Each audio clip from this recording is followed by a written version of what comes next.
pues parcelas más sanas, suelos más sanos, familias que estén más sanas. Entonces, queremos como platicarles un poquito qué es esto de los faros, ¿no? Que suena un poquito raro. La siguiente, por favor, Gloria. Y bueno, la idea sería, bueno, ¿para qué sirve un faro?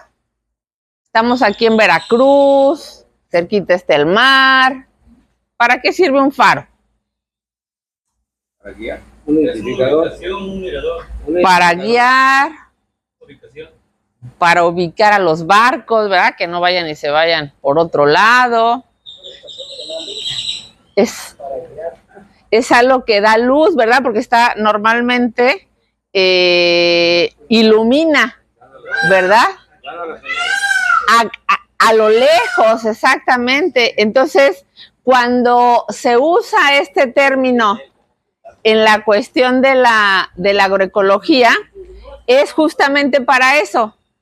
Aquella experiencia exitosa, aquella huerta, parcela, granja que ha ido trabajando lo agroecológico, que pueda irradiar, que pueda iluminar a las familias, a las parcelas que están a su alrededor en su comunidad e incluso en toda la región, ¿sí? Y nosotros los estamos viendo a cada uno de ustedes justamente como un faro, ¿verdad? Porque han pasado ya también, digamos, varios filtros, ¿verdad? Se logró sensibilizar a 10,000 productores, de esos 3,500 dijeron, yo sí quiero seguir con lo agroecológico. Luego de ahí se escogieron 600 para las parcelas demostrativas y de ahí dijimos, a ver, de esos 600, ¿quiénes serán los más animosos, los que sí quieren compartir, los que han avanzado más, que son inquietos, que siguen trabajando? Y ahí ubicamos a todos ustedes como un grupo que es pionero en esta región. Y bueno, decimos faros agroecológicos. Pues ahí nos remite otra vez a la agroecología y es como cuando nos dicen los niños chiquitos, ¿y tú qué haces? ¿No? Nos dicen en Chapingo, ¿y tú qué enseñas? Pues yo enseño a cuidar la tierra, ¿verdad? Pero produciendo alimentos, usamos la ciencia de la ecología, pero también usamos otras ciencias, sociología, economía. La idea es cómo vamos generando alternativas para desarrollar, ahora le llaman los teóricos, sistemas alimentarios que sean sustentables, comida que sea soberana, que nosotros decidamos qué comer, no que venga la industria y que nos obligue a comer papas, maruchan, cosas que no nos van a nutrir realmente, ¿no? Entonces, para eso, en la agroecología, pues nos vamos guiando por algunos principios, ¿verdad? Y decimos, un principio importante es ir eliminando aquello que no es renovable, ¿verdad? O sea, que viene del petróleo, como los fertilizantes, los químicos, aquellas cosas que sean externas a la finca, que tienes que ir y comprar, ¿sí?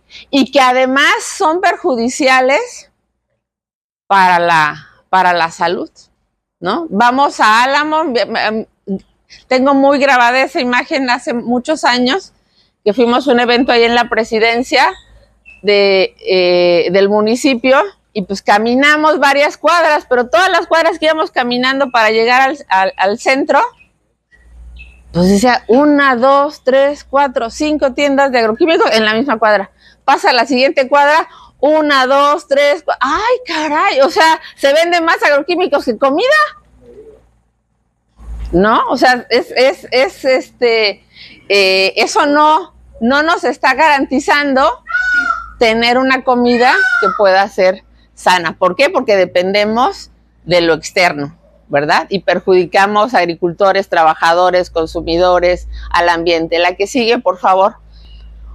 Otro principio, como bien nos explicaba Macotela, es decir, usemos lo que tenemos disponible, ¿verdad?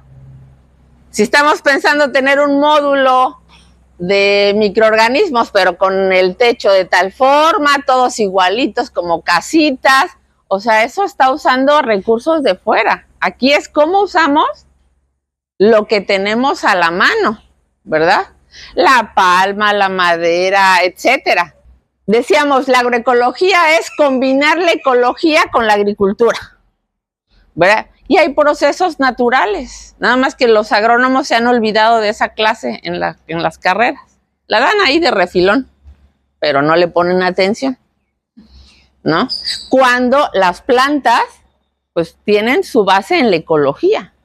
Si hay procesos naturales, sacamos un frijol, una mucuna, ¿verdad? La soya y vemos las bolitas ahí de los nódulos fijadores de nitrógeno.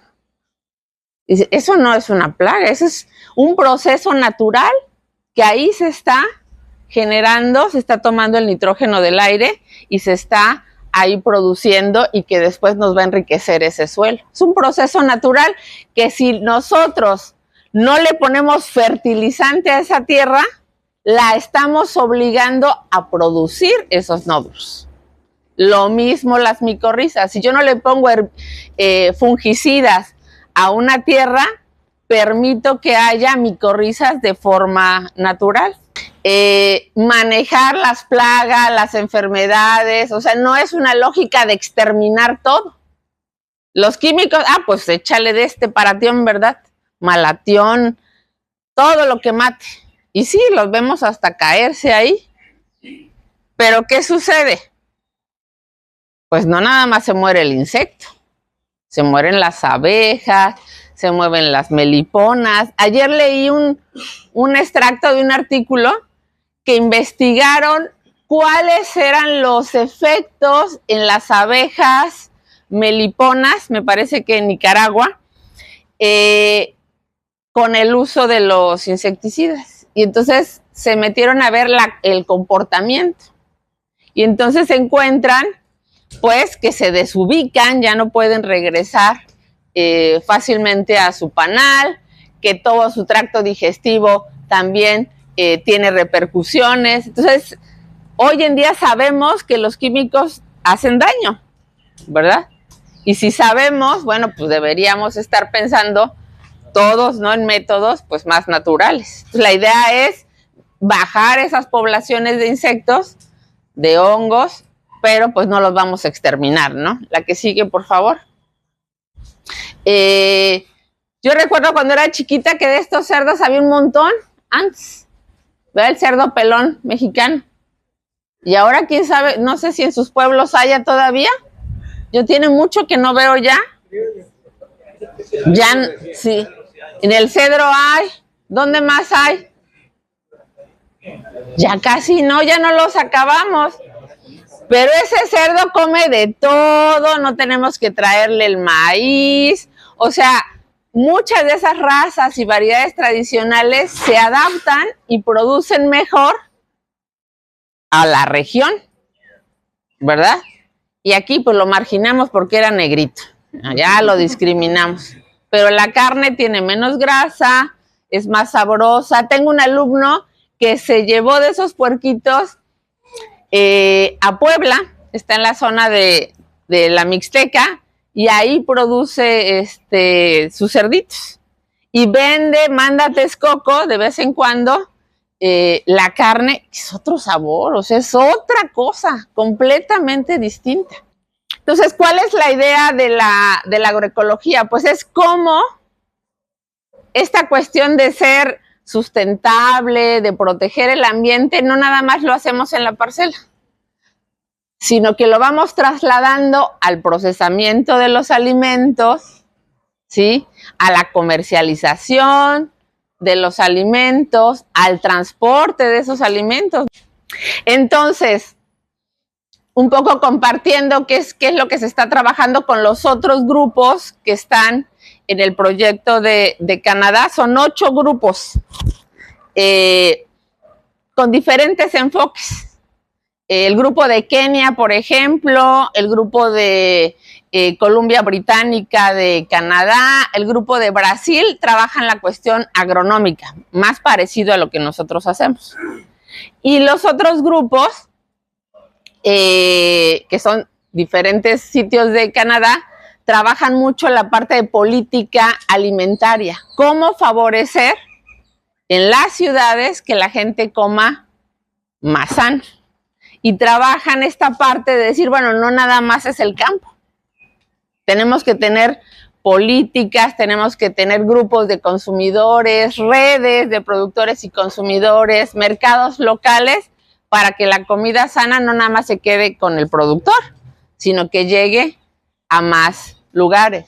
Es como les decía hace rato, es si nosotros quisiéramos, que es un poco de lo que hemos venido explorando, cambiar, hacer más sustentable toda la cadena de producción, pues lo veríamos desde que sembramos, ¿verdad?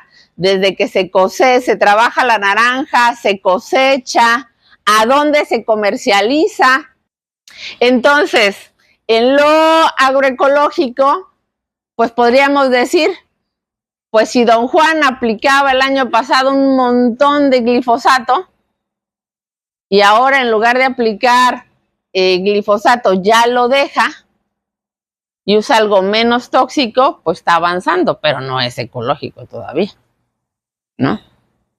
Si en la siguiente etapa ya cambia todo eso de los químicos y le pone compostas, bioles, leguminosas, etcétera, pues está avanzando, ¿verdad? En una etapa 2, donde sustituye todos los químicos y las prácticas con químicos por alternativas. ¿Qué sería lo deseable? Lo deseable sería que en una siguiente etapa fuéramos diversificando más esa parcela. O sea, en lugar de que haya pura naranja, pues ¿qué cultivos podemos poner en los callejones, por ejemplo? ¿Verdad? ¿Qué podemos poner alrededor de la parcela? O sea, de tal manera que no sea una sola cosa, pero haya más diversificación, haya más ecología en ese sistema.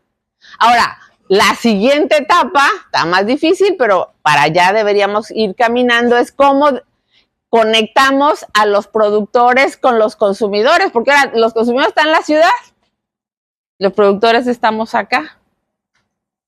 Entonces también en la ciudad quieren comer sano. Qué bueno que quieran comer sano.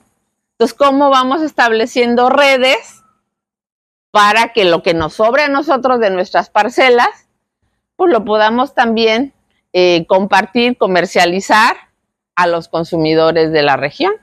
Aquí vemos, todos ustedes son ejemplos de esos faros, ¿verdad? Ustedes son ahí ese pilar, ese faro que puede guiar a muchos más en la región. Es muy valiosa esta experiencia que ustedes ahí le han tenido que ir batallando, ¿no?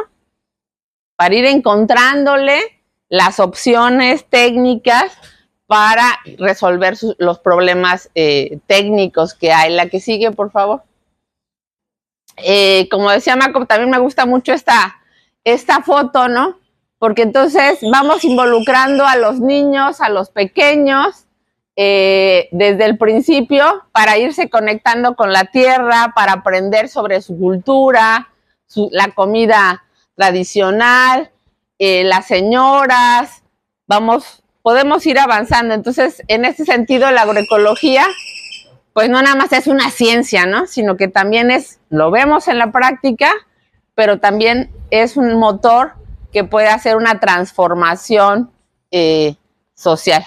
Y bueno, pues esa era un poco la charla que yo quería compartirles. Muchísimas gracias.